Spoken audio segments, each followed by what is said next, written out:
ഷാന കുഞ്ഞേച്ചിയെ, നാട്ടുകാരൊക്കെ പറയുന്നു കുഞ്ഞേച്ചിയുടെ പേരിൽ മറ്റേ മറ്റേ സാധനം ഇല്ലാത്ത അറസ്റ്റ് വാറണ്ട് എന്ത് മറ്റേ മാങ്കൂട്ടത്തിന് 3 കിട്ടിയ സാധനമല്ലേ, അതില്ലാത്ത അറസ്റ്റ് വാറണ്ടൊക്കെ എന്ന് പറഞ്ഞു. ഉള്ള അല്ല, നമുക്കൊരു കാര്യം ചെയ്യാം. ആ ചെറുക്കനെ പോലെ ഉണ്ടല്ലോ, നമുക്ക് ചുമ്മാ മംഗലാപുരവും ഒന്നും കറുത്ത പോളയിലും ചുമന്ന പോളയിലും ഒന്നും വിളിച്ചോടണ്ട. നമുക്കൊരു കാര്യം ചെയ്യാം. എവിടെ നിന്നാണ് വാറണ്ട് ഒന്ന് അവിടെ പോയി പോലീസിന്റെ ഫ്രണ്ടിൽ പോയിട്ട് 2 കൊമളയും കൊണ്ട് കാണിക്കാം. എങ്ങനെയുണ്ട്? നമുക്ക് ധൈര്യം ഉണ്ടെന്ന് കാണിക്കാം. ഈ പീക്കർ ചെറുക്കനൊക്കെ കണ്ടോ, പോലീസിനെ പേടിച്ച് ഓടിയെന്നേ. അറസ്റ്റ് എന്ന് പറയുമ്പോഴത്തേനും ഓർഡറാ ഓടും. നമുക്കതൊന്നും വേണ്ട. അത് പിന്നെ പക്ഷെ അവന്റെ പ്രശ്നം അല്ലെന്നാണല്ലോ കുഞ്ഞേച്ചി പറയുന്നേ. അതായത് പണ്ടെങ്ങാണ്ട് നമ്മളൊരു ബുക്ക് അടിച്ചില്ലായിരുന്നോ, പബ്ലിക്കേഷൻ മാക്ബത്ത്, അതിന്റെ ഏതാണ്ട് പ്രശ്നമാണ്. അവിടെ എന്തോ പണി നമുക്ക് പാളി. മറ്റവൻ അവൻ ഇറങ്ങിയ പിന്നെ ഉണ്ടല്ലോ ഒരു രക്ഷയില്ല. മറ്റേ തയമ്പുള്ളവൻ മലബാറി. അത് കഴിഞ്ഞ പിന്നെ ഇങ്ങനെ ഓരോ ആൾക്കാർ ഇപ്പോൾ അവർ പറയുന്നത് എന്താണെന്ന് പറഞ്ഞാൽ, ഇപ്പോൾ കുഞ്ഞേച്ചി കഥ മേടിച്ചു എന്നിട്ട് ബുക്ക് അടിച്ചിട്ട് അവർക്ക് പൈസ കൊടുത്തില്ലെന്ന്. 2.5 കഥയൊക്കെ കുഞ്ഞേച്ചിയുടെ പേരിൽ അടിച്ചു എന്ന് അവർ പറയുന്നു. ശരിയാണോ എന്നോ എനിക്കറിയാൻ മേല.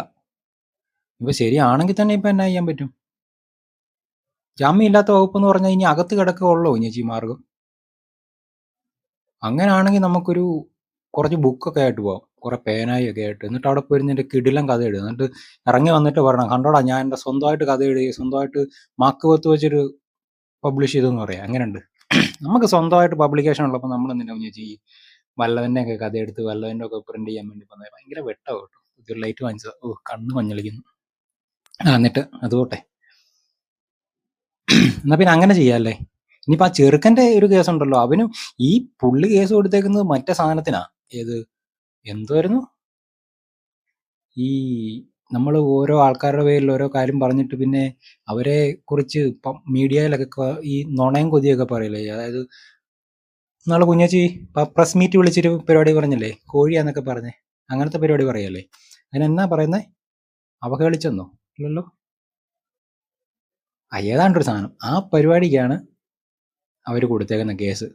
അതേ സാധനത്തിന് ഈ മാങ്ങാക്കൂട്ടാനും കൊടുത്തിട്ടുണ്ട്. അതിൻ്റെ ഒന്നും വന്നില്ല കുഞ്ഞേച്ചി, ആരും പറഞ്ഞു കേട്ടില്ല. ഇനി അതിൻ്റെ ഇത് കഴിയുമ്പോഴായിരിക്കും വരുന്നത്. ഇങ്ങനെ വരട്ടെ, ഓരോ നമ്മൾ ധൈര്യം തെളിയിക്കണം. നമ്മളൊന്നും ഇല്ല, നല്ല കോൺഗ്രസിന്റെ നല്ല കരുത്തുറ്റ പോരാളിയല്ലേ അല്ലേ. അപ്പൊ പണി ചെറുതായിട്ടൊന്ന് പാളിയല്ലേ.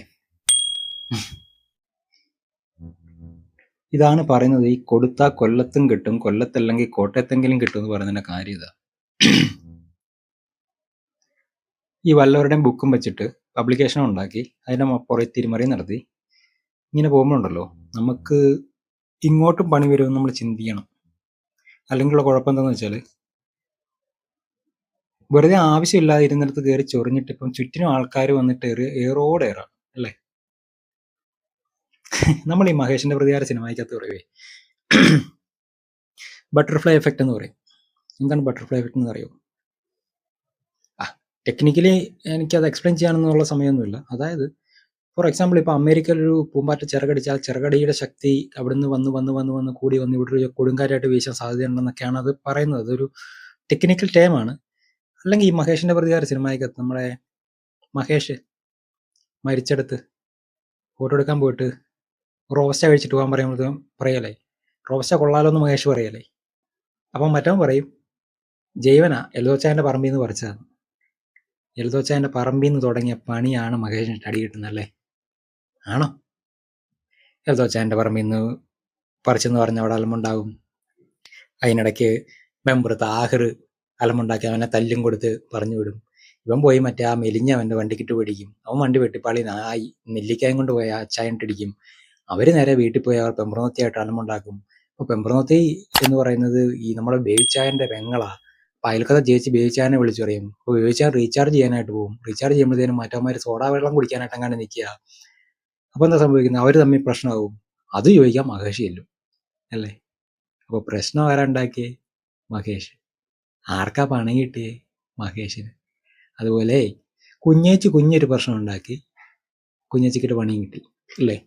ഇനിയിപ്പോൾ പതുക്കെ പണിയൊക്കെ ഇങ്ങനെ കിട്ടി വരട്ടെ. എല്ലാ ആശംസകളും നേരുന്നു.